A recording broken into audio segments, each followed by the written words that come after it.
Let's get started. Hello, everyone. I hope you've been enjoying Wagtail Space today. I'm Ian, the Chief Growth Officer for Wagtail at Torchbox, and I have the great pleasure of introducing Matt Westcott, our Wagtail Tech Lead, who's going to tell you where next for Wagtail Search. Matt is a member of the Wagtail core team. He's been working on Wagtail since day one, over a decade ago. And if you have questions for Matt during the talk, please pop them in the Q&A. Over to you, Matt. Thanks, Ian. Okay, so find my window to share. Hopefully, you should be seeing that now. Yeah. So yes, as Ian said, I'm Matt. My pronouns are he/him. I'm the tech lead on Wagtail and one of the original developers on the project. And you might also have seen me around under the name Gasman. I won't explain that one. So I've spoken a fair bit about the guiding principles behind the creation of Wagtail at previous talks and writings like the Zen of Wagtail. But if there's one strand that runs through all of them, I think it might be this: choose your battles. So the main battle that we took on was to create a great interface for authoring web pages. But one battle that we decided not to take on was creating a great user interface for defining the data model of a web page. We decided that writing that in code was good enough. Could there be a better system? Maybe, but that wasn't a problem that we were trying to solve. Likewise, we didn't take on the battle of making a tool for doing page layout in the browser. We felt that HTML and CSS would serve that purpose, and we didn't see a need to replace them. But if other folks, like Code Red, for example, see an opportunity to fill that gap and make Wagtail into a user interface for page layouts, that's great. Everyone can choose their own battles. There is a pearl of wisdom from the days when everyone was running their own blogs, saying to never write your own CMS. Now, obviously, if we'd followed that advice ourselves, and if the Royal College of Art hadn't made the leap of saying we've evaluated all the CMSs and they suck, we want you to build us a new one, that might not have been their exact words, then there would never have been a Wagtail. We could maybe revise that statement to never write your own CMS unless you're on board with becoming the guy who makes a CMS, possibly to the exclusion of everything else, beginning with that blog that you were intending to write in the first place before you got distracted by making a CMS. Now, one battle that I really wish we could have taken on, and I still think someone should pick up, is a really good video management system for Wagtail, dealing with things like transcoding, large file handling, thumbnails, subtitles, and so on. As Tom showed in his talk yesterday, the building blocks are basically all out there. But doing all of that would have been a pretty sizable project that essentially runs parallel to Wagtail itself. And that was a distraction that we didn't really need. And for most purposes, embedding videos from YouTube or Vimeo is a workable solution. All of which brings us to search. It's an essential ingredient of any content-based site, and yet it's another separate parallel problem to the task of getting content into a site. And in this case, there wasn't really an existing solution that handled this adequately. We wanted to be able to perform search queries as easily as Django allows us to make database queries, being able to just take the existing ORM syntax and just add in this search clause to be able to search any model that we have this set up on. So in the end, this was one more battle that we chose to take on. Now, this was the work of Carl Hobley, another of the original Wagtail developers. And as I said, it's a problem that makes sense to tackle independently of the rest of Wagtail.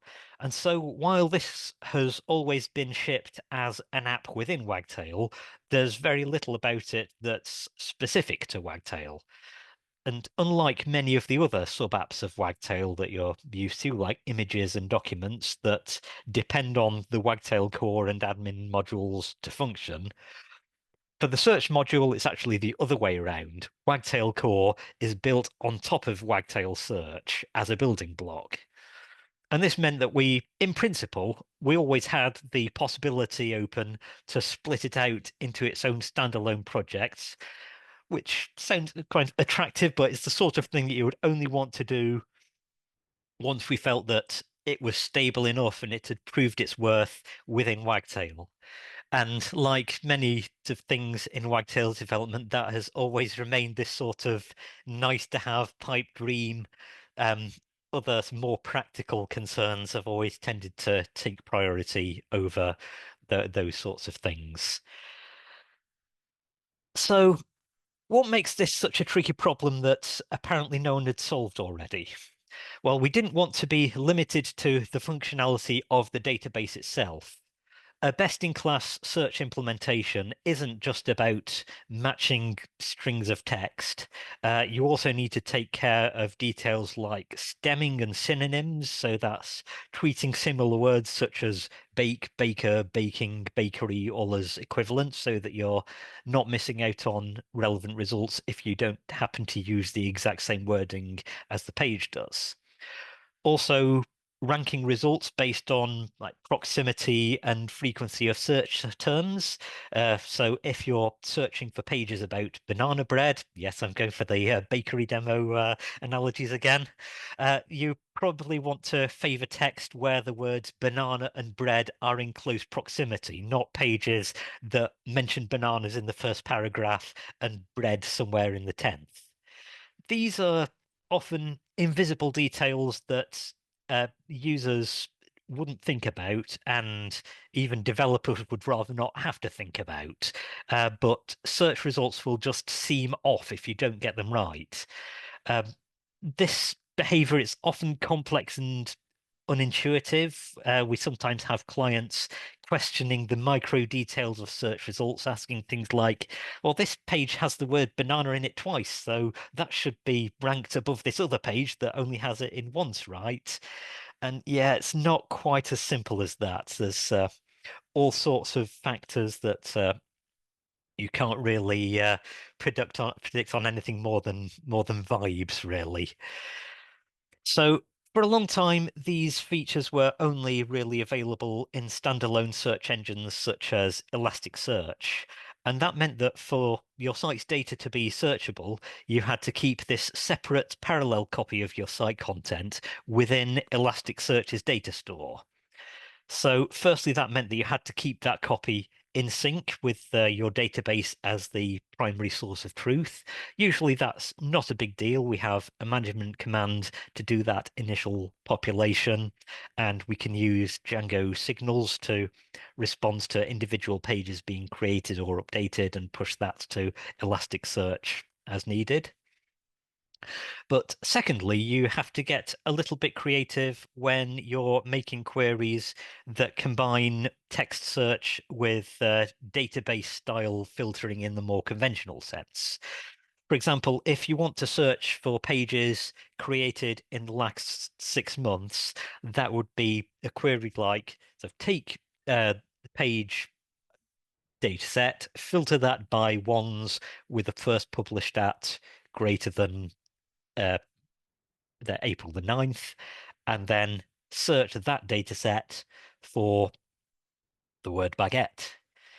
And Django knows how to turn that filter expression into a SQL query to run on your database. But we want this query to happen on Elasticsearch, and Elasticsearch doesn't talk SQL. So inside this search method, we have to pull apart that query object that we've already constructed up to that point and translate that into the JSON query that we can send to Elasticsearch. And that requires digging into a certain amount of Django internals to do that sort of translation. And so that means that Elasticsearch has to keep a copy of even more of the database contents to allow it to do these queries based on these other fields. and also a large chunk of the logic that exists in Django for making sense of these filters had to be replicated in Wagtail Search module. Now, over time, the databases that we use within Wagtail, so that's Postgres, MySQL, SQLite, started adding their own full-text search functions, and those were made available within Django. And so in Wagtail 2.15, following a Google Summer of Code project from Aldan Creo, we added a database backend that's now the default one for new Wagtail projects out of the box, which adapts to whichever database you're using and calls the relevant full text search functions from that database. It's always been a key design goal of Wagtail Search that all backends work in the same way. It should be possible to switch from one to another without changing any code. That's a goal that we've had mixed results, mixed success with, as each backend comes with different challenges and points of friction. If you're running a full text search directly in the database, then on the one hand, you don't have that problem from Elasticsearch of keeping two data sources in sync and translating queries from one format into another.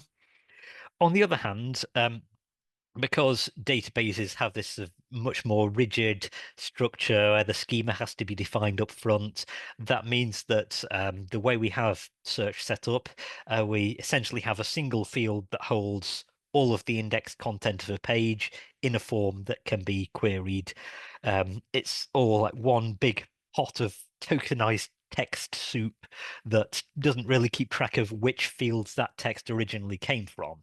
And so it's not currently possible to run searches that just search the title or just search the summary field or whatever it may be, because if you're searching on everything that we indexed for that particular page.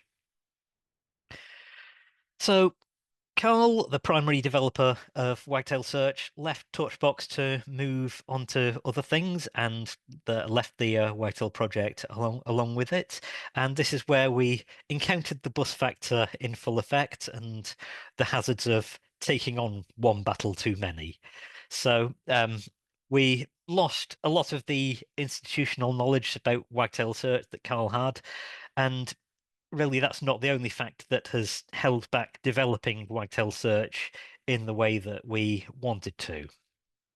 But one thing, Elasticsearch has been a bit of a moving target.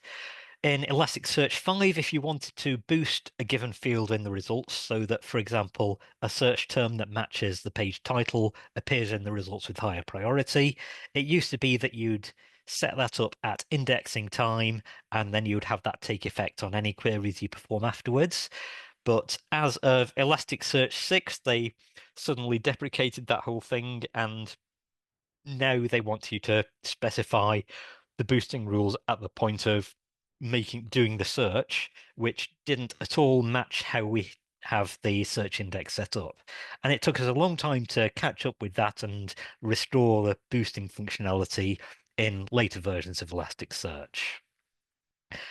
And they also moved the goalpost on the license, switching to a commercial license that made it unusable by organizations like Amazon Web Services. So in response, they created a fork, which is OpenSearch, which was backwards compatible with Elasticsearch 7, meaning that we could use the same backend and client libraries.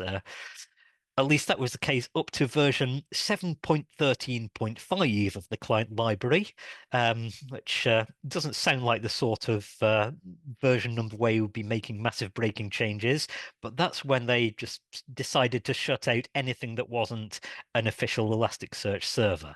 So you could continue using the older version of the client library with OpenSearch, but obviously that's not a great solution as these versions reach end of life and you want to carry on using a supported version of OpenSearch. And Wagtail's own ambitions have expanded in this time in a way that the search module hasn't really kept up with.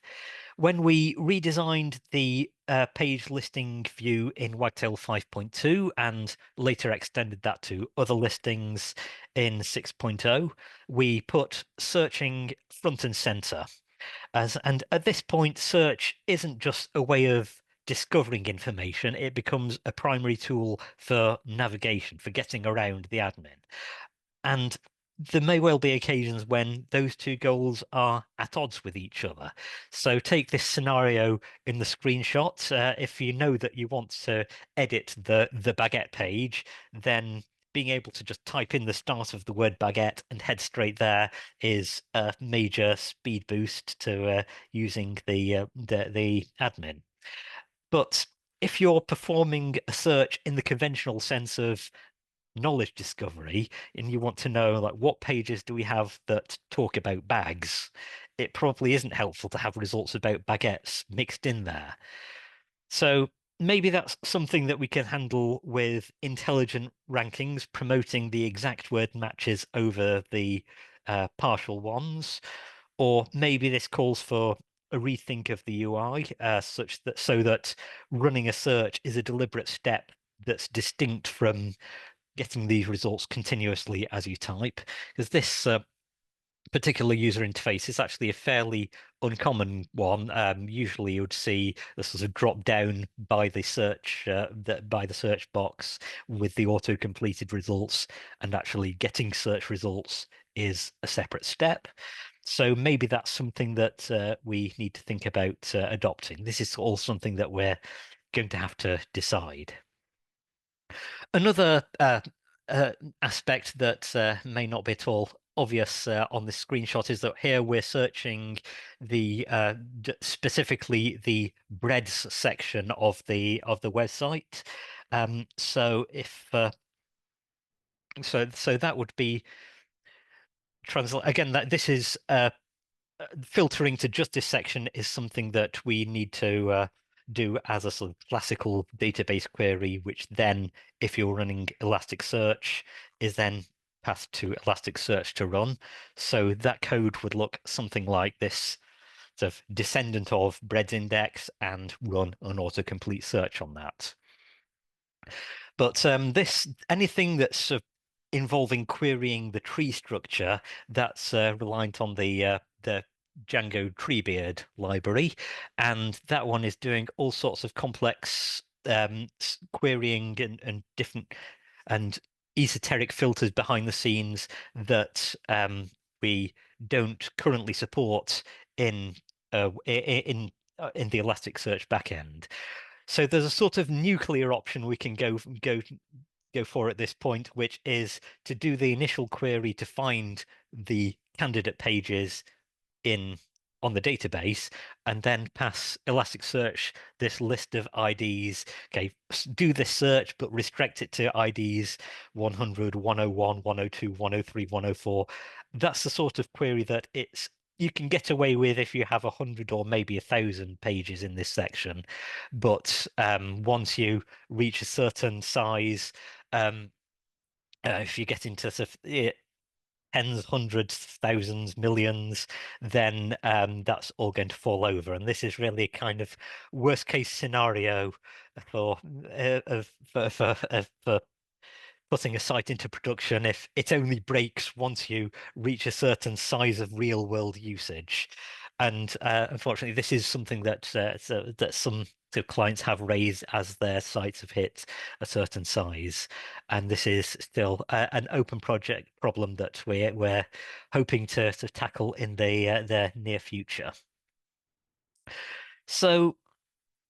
Um, so yeah, the for the Wagtail 7.2 release, search has been my primary focus. There's kind of a lot of technical debt that we've needed to address, and top of that list is the pipe dream that we never got around to all those years ago, which is splitting out Wagtail Search into its own package.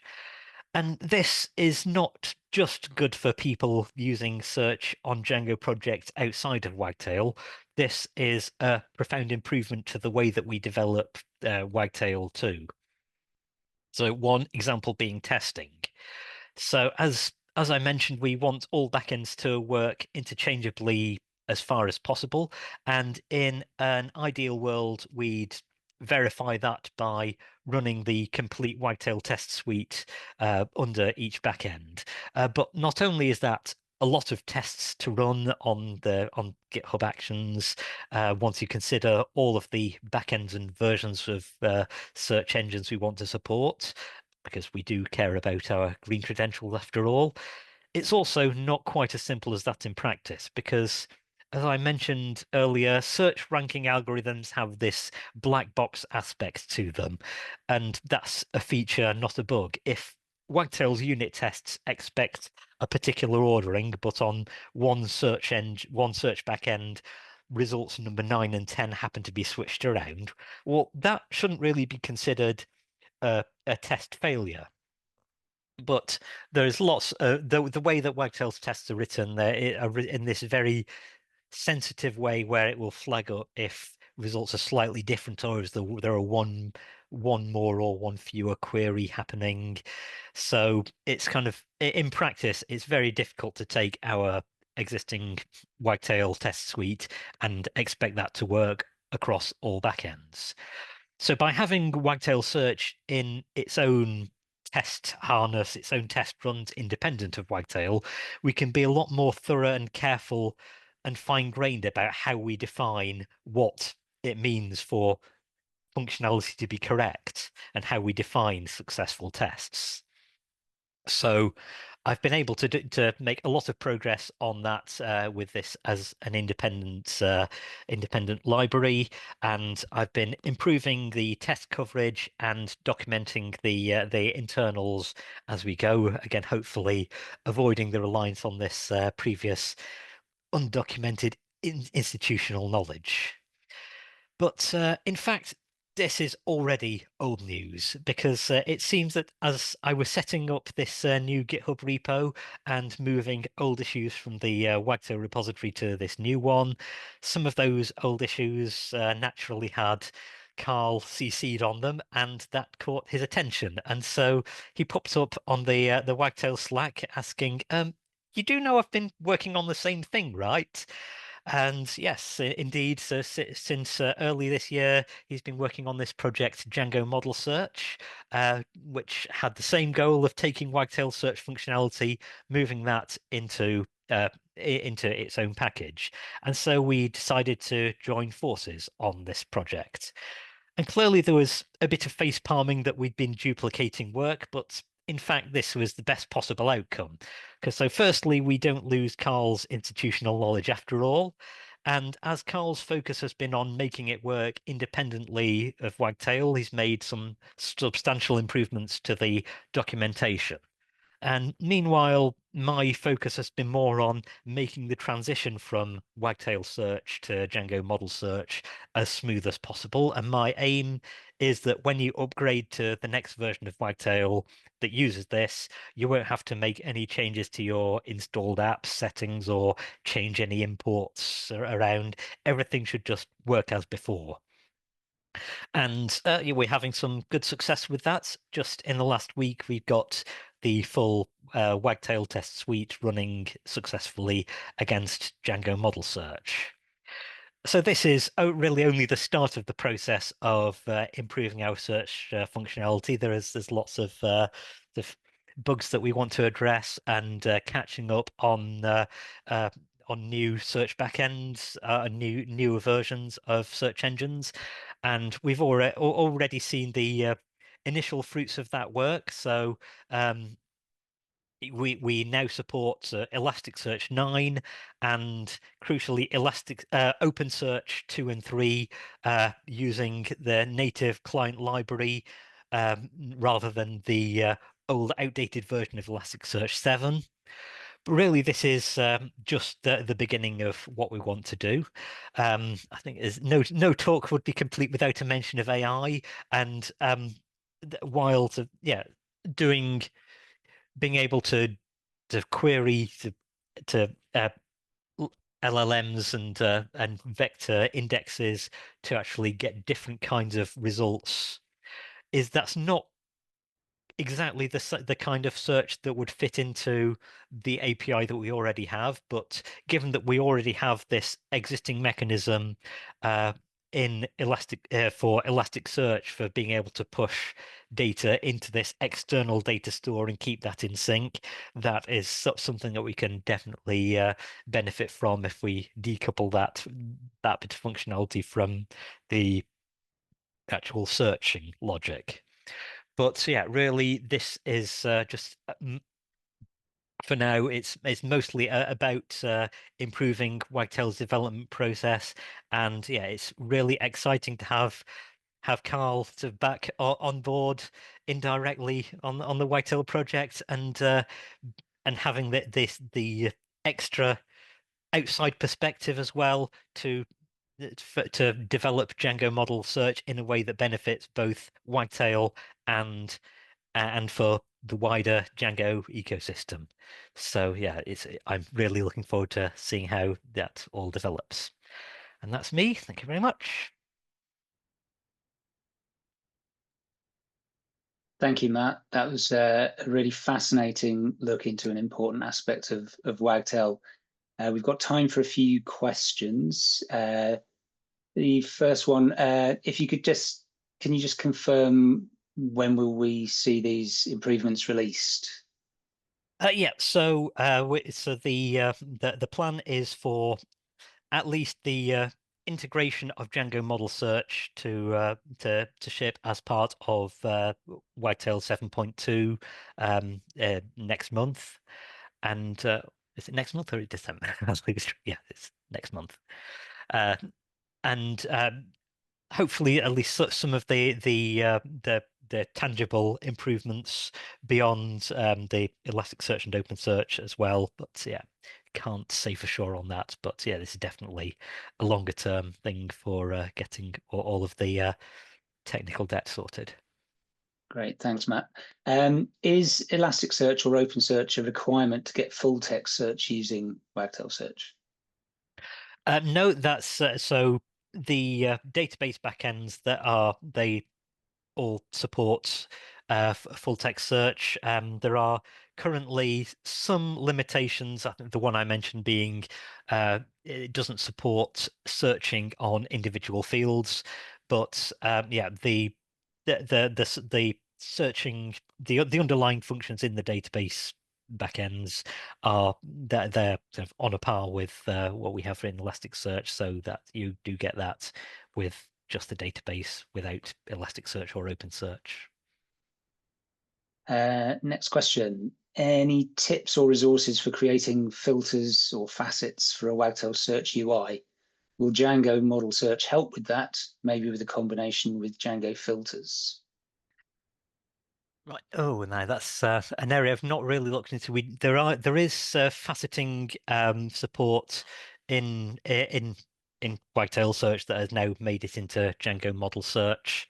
Um, so it's not really something I've looked deeply into, but yeah, I think that is that should work nicely in conjunction with Django filters. Again, ultimately, that what you select in Django filters will be translated into filter expressions. So as long as those are not too complex, then that should be supported with all the backends. Thanks, Matthew. We just got time for a couple more questions. Will Django Model Search support database backends? Yeah, so yeah, the plan is very much to ensure that everything is backwards compatible with how things worked in Wagtail Search, and yeah, so the database backends will they're here to stay. So we've reintroduced the MySQL backend, which was temporarily taken out, but that's all back in now. So yeah, everything that has previously worked will continue to. Great. And just one more question before we have to wrap up this session. Are there any plans to support multiple index versions of the same page to deal with different setups for the admin and front end or multiple languages?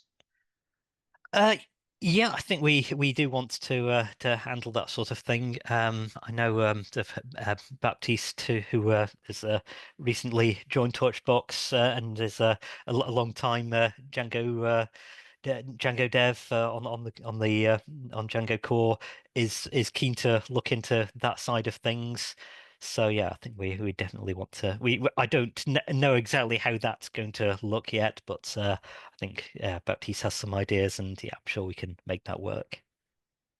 Great. Thank you, Matthew. That was a really fascinating look at the history and the future of Wagtail Search.